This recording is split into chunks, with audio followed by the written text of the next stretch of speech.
Ovo je slika mjerenja. Dakle, mi dobro sliku. Ima razloga zašto, jer donja slika se može porediti sa onom prethodnom slikom.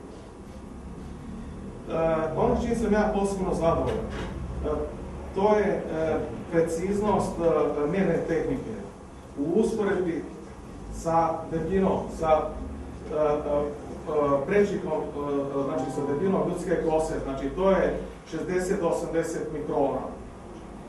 A kod mene taj red veličine poluprečika 84 mikrometra, znači ova je veličina 84 mikrometra, znači ono što je ljudsko oko praktično nema što vidjeti. A u tim svim metodama, znači i akvizicije podataka i tako dalje, znači uspio sam da snimim čitave familije živi, znači ovdje je početak takva ekspanzija, vidite, ove krivulje, pletenice, to su praktično snimljeno nekoliko uzastopnih ciklusa rada, po punim napravljeno. Može tako biti.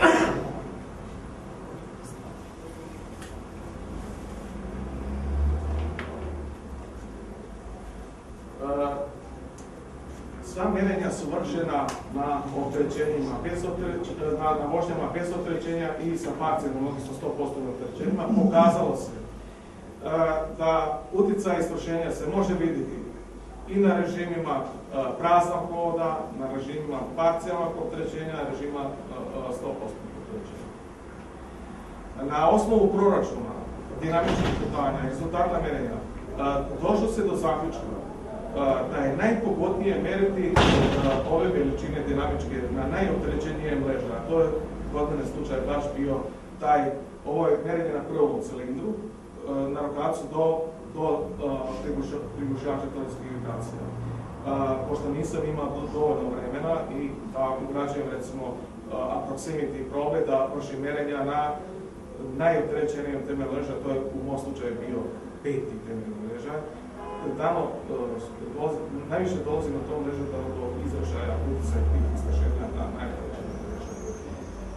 Svi rezultati mjerenja su obrađivani i statistički, da kažem, numerički, znači prazan hod i tako dalje, dobila se jedna matematička zakonitost po zakonu pravca. Znači, malo niže. Znači, u svakom momentu koliko je taj komand, ekscentricitet, u onom sputanju tamo ste vidjeli, ja mogu pouzdano da kažem koliko mi izraženje leže. Znači, stvorena baza podataka, znači da se te veličine jednostavno mogu matematički obrađivati i preračunavati tako dalje.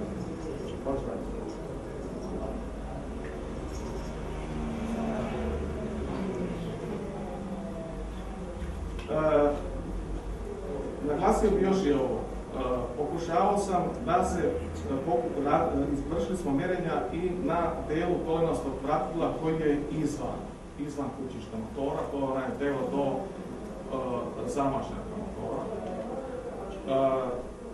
Pošto je taj delo bio na velikom prepustu, znači dinamički imali smo deformacije, dodatne deformacije kolenostog pratila i na tome delu, ako se površno radi, mogla bi se dati potpuna površna dijagnostika. Znači, taj deo, mjerno mjesto nije relevantno za mjerenje.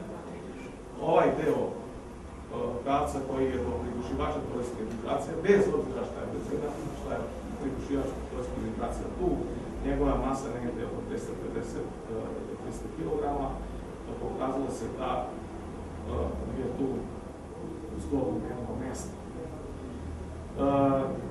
Vršeno se istraživanja, utjecaja istraženja i na, znači, unutrašnjim i na vanjskim površinama. Šta je pokazatelj? Znači, one hidrodinamičke sile koje ste vi vidjeli, znači njihovo razlaganje u vertikalnu ravan i horizontalnu ravan. Za očekivati je bilo da dobijemo izražene nivoje vibracija u vertikalnom ravni na kućišnim mrežama. Međutim, ne. Kad smo mjerili ocjene veličine vibracija, uglavnom su to mjerite RMS, predas, vibracijske brzine, obrazanje itd.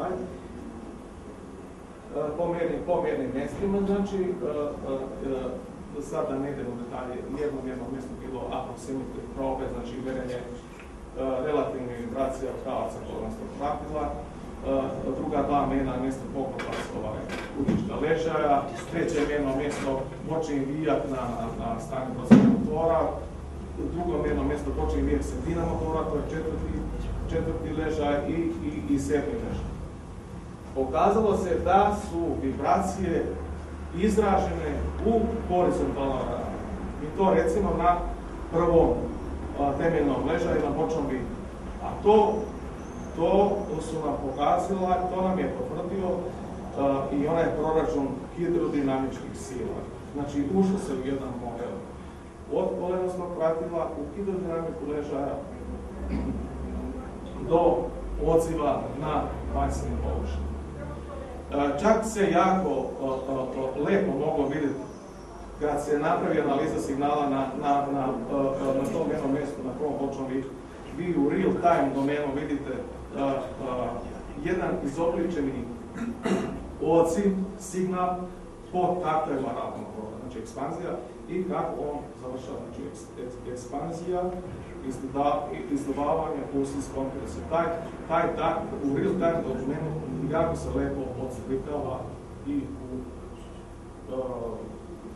fazama, znači mjerenja i analize signala. Mjerenja su poprilično složena, velike baze podataka su stvorene, da bi se mogli kasnije donositi zaključici kao što su. Iz takve jedne baze podataka došlo se do zaključka da mjerenje dinamičke putanije se može vršiti sa 4 sonde, ako su 4 aproksimatne probe. Kod mjerenja je jako važno, znači to moram kažem, znači da nema zaostalog magnetizma koronskog komunikacija, jer princip rada da senzor odrebača su neke probe, znači od toga princip ima vrtočnih struja, odnosno magnetnog fluksa.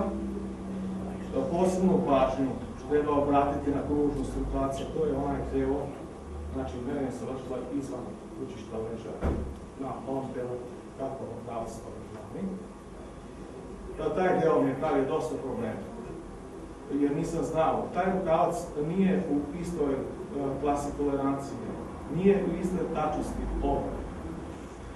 I morao sam korigovati da unesem kompjuterski, da izvršim mjerenje od 0 do 360 stepeni, da snimim profil toga rukavca i da izvršim korekciju. Pokazalo se, mjerenje mogu vršiti sa 4, sa 2 aproksimatnih probe. Mogu i sa 1, pod uslovom da znam gdje mi je polje, gdje mi je zona minimalno dozvoljena, gdje su mi minimalna debljina uvodnog filma. To je ona pozicija kad je rukavac maksimalno bliz primaknut površine ležaja. To je ono što može napraviti problem. Pozicija i u startu, motor startu, znači neki rukavci kolona se pratila se oslanjaju u donjoj zoni zbog deformacija. Neki su pomaknuti, znači mi nikad ne znamo gdje nam je tačna pozicija. I zato je vrlo dobro urađeno, znači pozicioniranje, centracija sistema u odnosu na centar ležaja. Tu je osmišljena jedna specijalna naprava uređaja za kalibraciju aproksimatnih proba.